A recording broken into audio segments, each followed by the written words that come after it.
प्रिय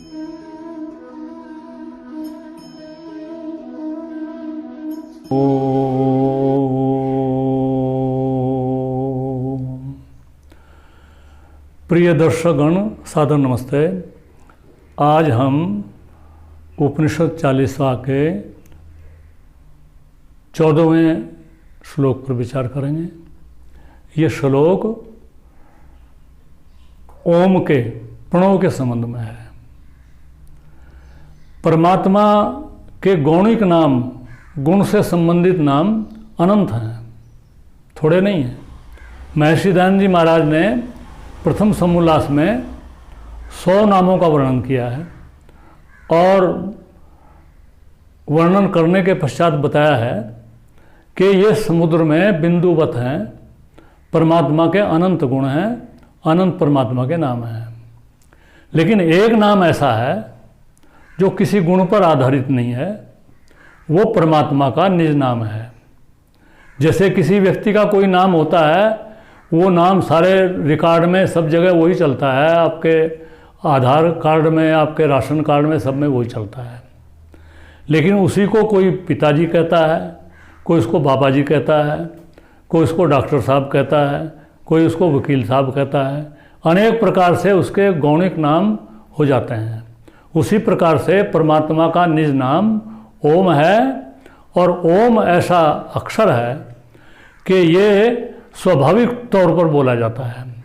कहीं गूंगा भी बोलना चाहे तो गूंगा किसी शब्द को नहीं बोल सकता, राम नहीं बोल सकता, वो कृष्ण नहीं बोल सकता, लेकिन ओम वो भी बोल सकता है। सहज स्वाभाविक नाम है। और वेदों में तो ऐसा भी कहा गया है कि सृष्टि के आदि में जो सृष्टि की रचना हुई, जो शब्द से जो कंपन आया, वो सबसे पहले सृष्टि का जो प्रथम शब्द था वो यही था। तो ये जो श्लोक है सर्वे वेदा यत् पदम आमनन्ति तपांसि सर्वाणि च यद वदन्ति यद इच्छन्तो ब्रह्मचर्यं चरन्ति तत्ते पदम संग्रहेण ब्रवीमि ओम एतत्। सब वेद जिस पद का, जिस शब्द का उच्चारण करते हैं, इसको हम शब्द भी कह सकते हैं, इसको अक्षर भी कह सकते हैं। ऐ ऊ मैं 3 से बनता है ये, तो संयुक्त अक्षर भी इसको कह सकते हैं, या इसको हम शब्द कहें। और आप ये देखेंगे कि जब ओम का आप उच्चारण करते हैं और जब आप ऐ बोलते हैं तो आपकी नाभि में खिंचाव आता है। आप ऐ बोल करके देखें। ऊ से आपकी छाती में आता है, और मैं जब बोलते हैं तो आपके सिर में कंपन होते हैं। ओम बोलने से एक प्रकार से ये योग भी है, ये तो इसका भौतिक पक्ष है। और ओम से आपका ध्यान परमात्मा में लगाने के लिए, प्रपंच से, दुनिया से हटाने के लिए, इससे अच्छा कोई शब्द दूसरा नहीं है। सर्वे वेदा यत् पदम आमनन्ति तपांसि सर्वाणि च यद वदन्ति यद इच्छन्तो ब्रह्मचर्यं चरन्ति। जिसकी इच्छा करते हुए ब्रह्मचर्य का योगी लोग आचरण करते हैं। तत्ते पदम संग्रहेण ब्रवीमि, उस पद को तुम्हारे लिए उपनिषद का ऋषि कह रहा है, मैं संक्षेप से संग्रहेण ब्रवीमि कहता हूं। ओम इति एतत् तोड़ के बता रहा हूं, संधि करके। वो ओम है, ऐसा शब्द ओम है। ओम की बहुत महिमा बताई गई है, वेदों में भी है, उपनिषदों में भी है, और रामायण महाभारत में भी है। सारा जो वैदिक वाङ्मय और भारतीय संस्कृति में ओम का बहुत महत्व है। और ओम न केवल वैदिक लोग, पौराणिक लोग भी, जैनी लोग भी, बौद्ध लोग भी, और आप आश्चर्य करेंगे कि मुसलमान भी, जो इस्लाम है, उसमें आमतौर पर उनका कार्य कुछ हमारे से विपरीत होता है। हम दाएं से बाएं को लिखते हैं, वो बाएं से दाएं को लिखते हैं, और भी अनेक प्रकार से है। उसी प्रकार से जब वो समाप्त करते हैं कोई बात, कोई अपना आयत वगैरह बोलते हैं, तो बाद में आमीन बोलते हैं। आप मुसलमानों से पूछें, बाद में वो आमीन बोलते हैं। हम ओम पहले बोलते हैं, वो आमीन बाद में बोलते हैं।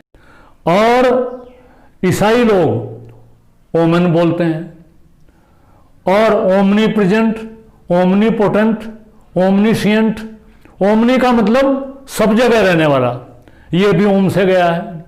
तो निश्चित तौर पर ओम का बहुत महत्व है, और ओम की साधना करेंगे हम तो हमें भौतिक लाभ भी होगा और आध्यात्मिक लाभ भी होता। तपांसि सर्वाणि च यद वदन्ति। तप शब्द साधारणतः लोग इस अर्थ में समझते हैं कि गर्मी के महीने में बीच में साधक बैठ जाए, चारों तरफ आग जला ले तो तप होता है।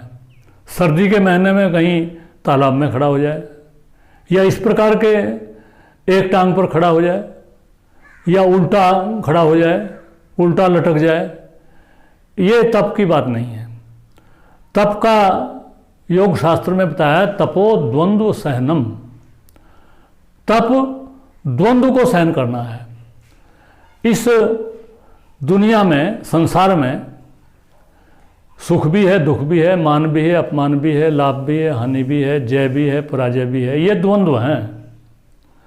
और ये द्वंद्व प्रत्येक मनुष्य को विचलित करते हैं।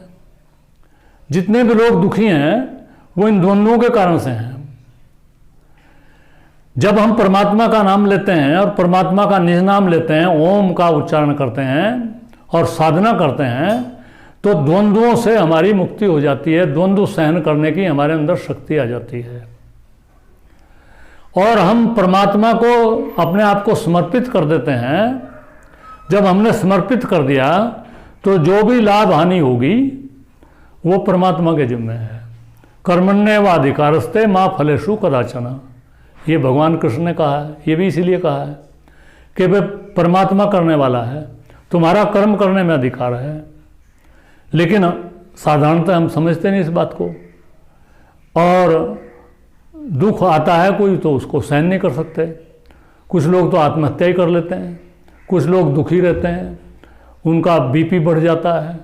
तो ये सब बातें, इसमें तपस्या से यही मतलब है कि परमात्मा की शरणागति हो और परमात्मा को समर्पित करके और ओम के माध्यम से परमात्मा की, आत्मा की साधना करके हम ऐसी स्थिति में पहुंच सकते हैं कि कोई भी परिणाम हो कैसा भी, उसको हम सहन कर सकते हैं। इसमें अंग्रेजी में यदि समझाऊं तो try for the best and ready for the worst.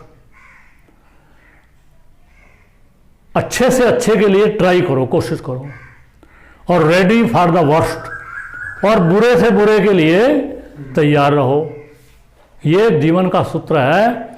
तो तपस्या जो करने वाले लोग हैं वो इसका बार बार ओम का उच्चारण करते हैं, और उनको ओम के उच्चारण की साधना करके तो द्वंद्वों को सहन करने की शक्ति प्राप्त हो जाती है।